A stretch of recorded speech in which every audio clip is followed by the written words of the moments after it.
चंदा दो और धंधा दो वाले जो लोग हैं उन पर कानूनी कार्रवाई होनी चाहिए, चाहे वो कोई भी हो। हम तो आपको बोल रहे हैं, इसमें तो पूरे तमाम लोगों का लिस्ट आया है। ये फिरौती है नहीं, वो मुझे नहीं पता है कि रॉबर्ट वाड्रा ने कोई काम कराया है। अगर आपको पता हो तो आप खुलासा कीजिए। लेकिन वो तमाम लिस्ट आई है जिनसे भारतीय जनता पार्टी ने उनसे चंदा लेकर और उनके भ्रष्टाचारी भ्रष्ट कामों को किया है, उनको कॉन्ट्रैक्ट दिया है और उन लोगों को, ऐसे लोगों को उन्होंने फिरौती के तौर पर जमा करने के लिए कहा है। पहले ईडी कार्रवाई की है और उसके बाद फिर छोड़ दिया। नहीं, हम नाम नहीं, हम कार्रवाई की बात कर रहे हैं। वो गिरफ्तार किए हैं अरविंद केजरीवाल को।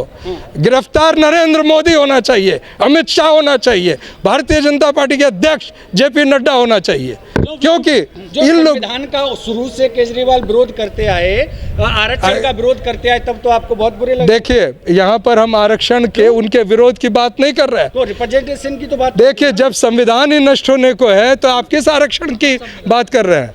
संविधान को तार तार कर दिया गया है। आपने बोला है कि आर्टिकल 32 कभी अगर संविधान में है तब तक संविधान खत्म नहीं हो सकता। बाबा साहब ने जो बोला है, और अभी अम्बेडकर भवन में खड़े हैं, और जो परिस्थिति पूरे देश में है, आपको भी मालूम है कि आपके चैनल में एक शब्द कहने पर स्ट्राइक पड़ रहा है, आपको बंद किया जा रहा है, और आप पूछ रहे हैं पूरे के पूरे लोकतंत्र को फांसी दे दी गई है, और आप कह रहे हैं कि वो आप बुलवाइए। आपके चैनल को अगर नहीं, कल स्ट्राइक मिल जाएगा, क्योंकि आप जो मेरी बात हूबहू अगर कह देंगे और एक शब्द का प्रयोग मैं करूंगा दूसरे बार, तो उसके बाद देखिए आपके चैनल का क्या। अभी इन्होंने कहा है कि 2 चैनल बंद हो चुके हैं। वो किसने बंद किया है? अमित शाह ने बंद किया है। वित्त मंत्री जी के हस्बैंड ने कहा है कि यह संघर्ष किसी 2 पार्टी के बीच में नहीं है, देश की जनता बनाम भारतीय जनता पार्टी जो भ्रष्ट पार्टी है उसके बीच में। ये वित्त मंत्री के हस्बैंड का ऑन द रिकॉर्ड है। बता दिया उन्होंने, इसको सही बताया है। और जब उन्होंने बताया है और वो भारतीय जनता पार्टी के मंत्री के पति हैं, तो मैं उनको सलाम करता हूं कि वो इस हिम्मत के साथ बोले। चुनाव में जो पैसे का जोड़ चल गया है, जो परिस्थिति बन गई है इलेक्टोरल बॉन्ड्स के बाद कि जिसके पास पूरा पैसा हो वो पूरी तरह काबिज है चुनावी प्रक्रिया पर, तो ऐसी परिस्थिति में कई बार लोग डर रहे हैं। दूसरी बात, जो ईडी के माध्यम से नेताओं को, खास तौर से जो नेता प्रत्याशी बनना चाहते हैं, अगर उनका कोई ट्रैक रिकॉर्ड कुछ मिल गया बीजेपी को, तो कई लोगों को ऐसा लग रहा है कि उनको वापस वही हश्र होगा जो अरविंद केजरीवाल जी का या हेमंत सोरेन का हुआ। तो ये भ्रष्टाचारी भी चुनाव लड़े।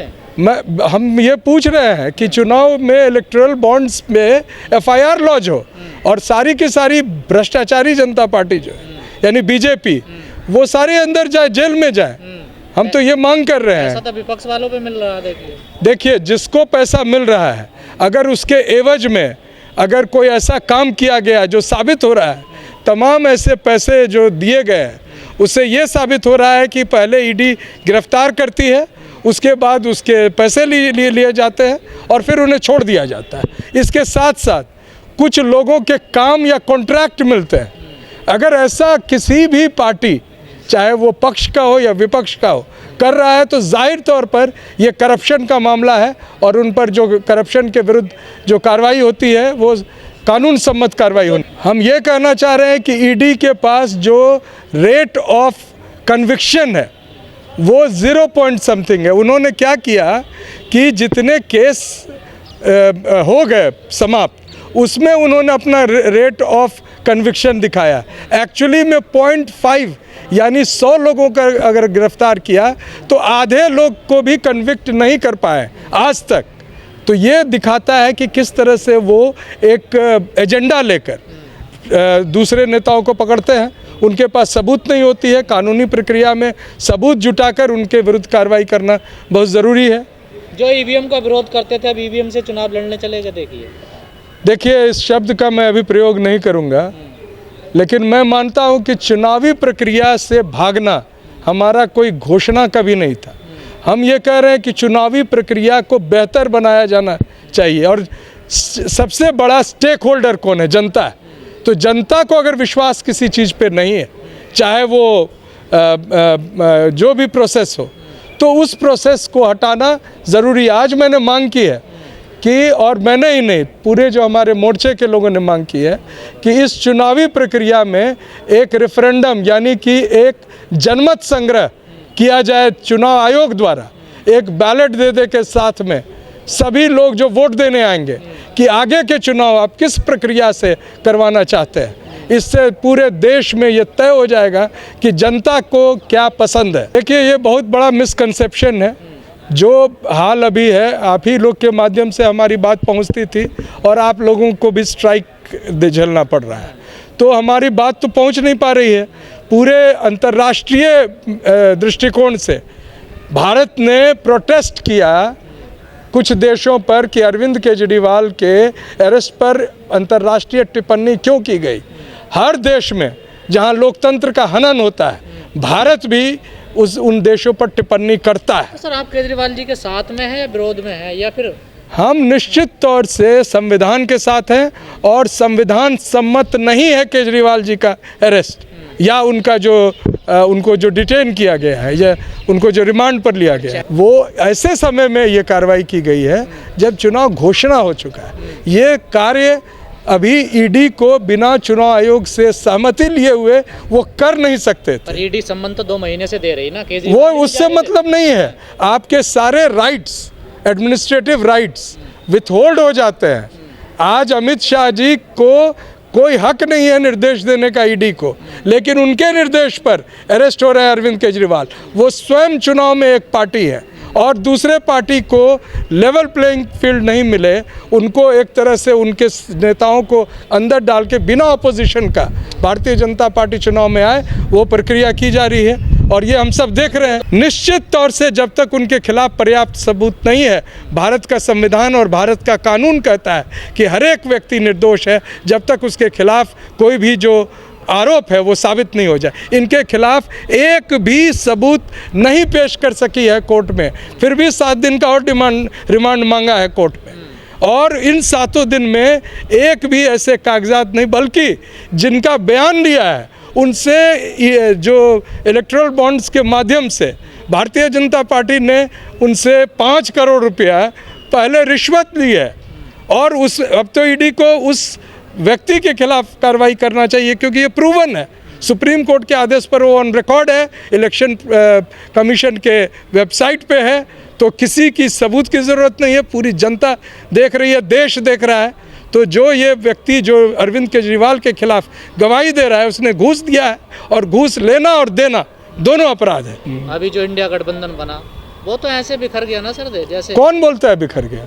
पूरे हम तो देख रहे हैं कि हम जो बिहार में, उत्तर प्रदेश में, आज बिहार में सीटों की घोषणा हुई है। पप्पू यादव रो रहे हैं बिहार का। एक पप्पू यादव थोड़ी मायने रखता है पूरा इंडिया गठबंधन में। पूर्णिया में, किशनगंज में कहाँ सब आरजेडी ने तो सब नहीं सीपीआई है, कांग्रेस का हाथ खाली नहीं, पूरे देखिए, पूरे आज प्रेस संवाददाता सम्मेलन में सभी पार्टियों ने उस पर सहमति व्यक्त की है। अब चुनावी प्रक्रिया में कोई व्यक्ति निर्दलीय खड़ा हो जाए तो उसको पार्टी की ओर से नहीं माना जा सकता है। ये अगर पार्टी सिंबल पे लड़ेंगे तो मैं आपकी बात मान लूँगा। आपस में हो रही है तो मोदी जी को कैसे हरा पाएंगे? इतनी मजबूत पार्टी है, उनका संगठन इतना मजबूत है, तो आपस में लड़ रहे हैं सर। आप ये नहीं देख रहे हैं, आप ये नहीं देख रहे हैं कि अखिलेश यादव रोज सुबह को टिकट देते हैं, शाम को काट देते हैं। आप ये नहीं देख रहे हैं कि जिस मोदी जी की बात कर रहे हैं वो किस तरह से बिखर के आ रहे हैं। उनके पास वो पुरानी जो उनके साथ गठबंधन में पार्टियां थी, क्या एक भी बची हैं? बड़ी रोध होके उन्होंने कहा था, दावा किया था कि राम मंदिर का लहर आएगा और उसके बाद नीतीश कुमार के थूक को चाटकर वो बिहार में अपना वर्चस्व बनाना चाहता। इसी तरह जिस रामविलास जी के बेटे को, जो चिराग पासवान को हाथ जोड़कर, पैर जोड़कर सीट देकर उनको साथ लाया है, तो ये सवाल है ना, वो सबका सम्मान करते हैं। कोई सम्मान नहीं कर रहे हैं। ये आज पता चल रहा है उनको कि वो जीतने वाले नहीं हैं, उनके पास कोई पार्टी नहीं है साथ में। पंजाब में वो खरीद रहे हैं लोगों को, वो जो ईडी से जो पैसा, जो इलेक्टोरल बॉन्ड से जो इतना बड़ा रिश्वत जमा किया है भारतीय भ्रष्टाचारी जनता पार्टी ने, उसका फुल प्रयोग किया जा रहा है लोगों को खरीदने के लिए। जनता तय कर चुकी है कि भारतीय जनता पार्टी को आपको लगता है इस तरीके से मोदी जी को जो आप लोगों का मंसूबा उसमें आप लोग कामयाब हो पाएंगे? निश्चित। जिस आप लोग देखिए, मंसूबा हमारा नहीं है, मंसूबा देश की जनता का है जो भुगत रही है। मैं किस किस का नाम लूँ? अभी अग्निवीर पर बात हुई, उन्होंने ये नहीं बताया कि 2 लाख चयनित जो अग्निवीर थे उनको नियुक्ति पत्र नहीं मिली, क्योंकि उसमें से 1,60,000 लोग दलित, पिछड़े, आदिवासी थे। इसी तरह जो अभी वांगचुक साहब ने जो अभी 21 दिन का वहाँ पर किया, पूरा देश देख रहा है कि अडानी को बेच दिया गया है। आप जानते हैं कि लद्दाख के जो खनिज के इलाके हैं वो अडानी को बेचा गया है। इधर हसदेव जंगल में जो अडानी जिस तरह से लिया है। देखिए, मैं जहाँ तक पार्टियों के सीटों की बात मैं अभी नहीं करना चाहता, लेकिन नहीं, आप गलत बोल रहे हैं। अखिलेश जी ने पूरे उन्होंने प्रतिनिधित्व दिया है, और पार्टी आप देख लीजिए, आप वो पूरा फिगर्स ला के देखिए। दिल्ली के 7 सीटों में एक भी मुसलमान नहीं है। एक भी नहीं, यूपी में 2 हैं। नहीं, दिल्ली के 7 सीट में मुसलमान नहीं है, वो तो खैर आगे की बात है। लेकिन मंडल जी, आप इलेक्ट्रॉनिक बॉन्ड की बात कर रहे हैं, जिसमें प्रियंका गांधी के हस्बैंड रॉबर्ट वाड्रा हैं, उन्होंने भी मोदी को चंदा दिया है, बीजेपी को। ये बात तो इसका जवाब कांग्रेस पार्टी को देना चाहिए कि क्यों दिया। हम ये कह रहे हैं कि जिसने भी अपने काम कराने के एवज में इलेक्टोरल बॉन्ड में चंदा दिया है